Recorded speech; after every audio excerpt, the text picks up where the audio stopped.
exactly is TestNG?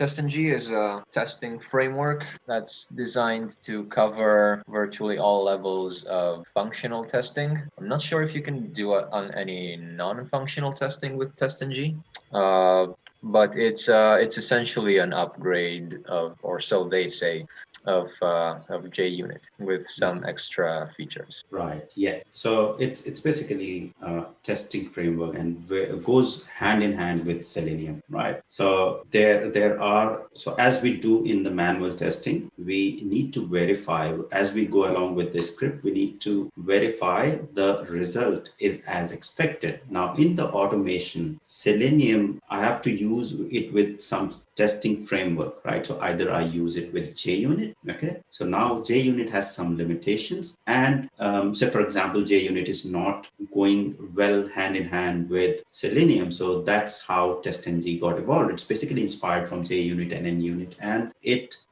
goes very well with Selenium, and it provides you the verification point. So there are features that will help you to verify different tests and do different type of verification in the TestNG. So there are lots and lots of things in TestNG.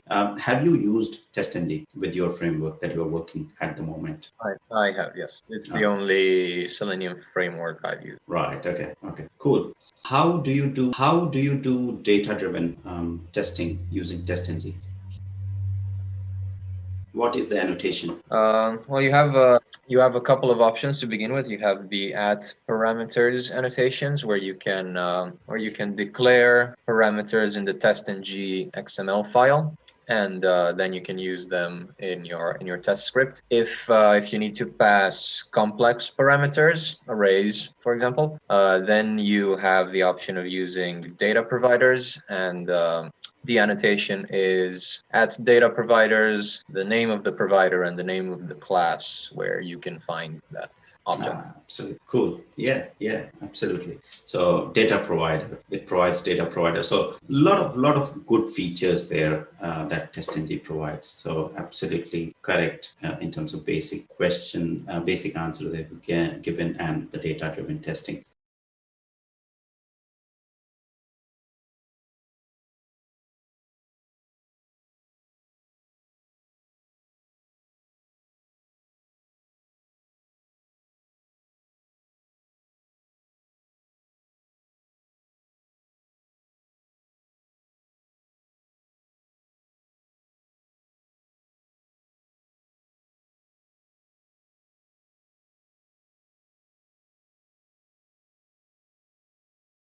Can you name some of the annotations in TestNG, and what exactly do you understand by annotations? Annotations are a way to control certain script execution. So for have the at before and after annotations, where you can tell the script to do a certain thing after a test suite or a test class or a test method. You have the annotation, the parameters.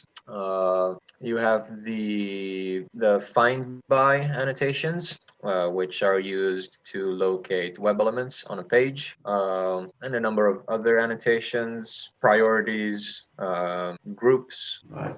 I'm sure there are a number of others. Yeah, absolutely. Yeah, I mean, there are so many, and you can't remember all of them. So the core point of this question is basically to understand that you know annotations and you know some of them, because if you are using, then you would know some of them. And it's not necessary to memorizing each and everything in the test framework or Selenium. The core thing is about understanding. So you know that these are the annotations and this is the application of annotations, right? So before suite, after suite, before test, after test. Now, as I explained, in manual testing, you know that you have the control. Your thought process has control that if I need to test this particular scenario, I need to log in first, right? and then I'll go to the home page and then test this scenario. But your automation script doesn't know. So that's where these test frameworks come in picture, and annotations do the same thing. So when you use annotations, there are a lot of annotations. You can specify the sequence of execution, how the methods are going to execute or how the tests are going to execute accordingly, right? So that's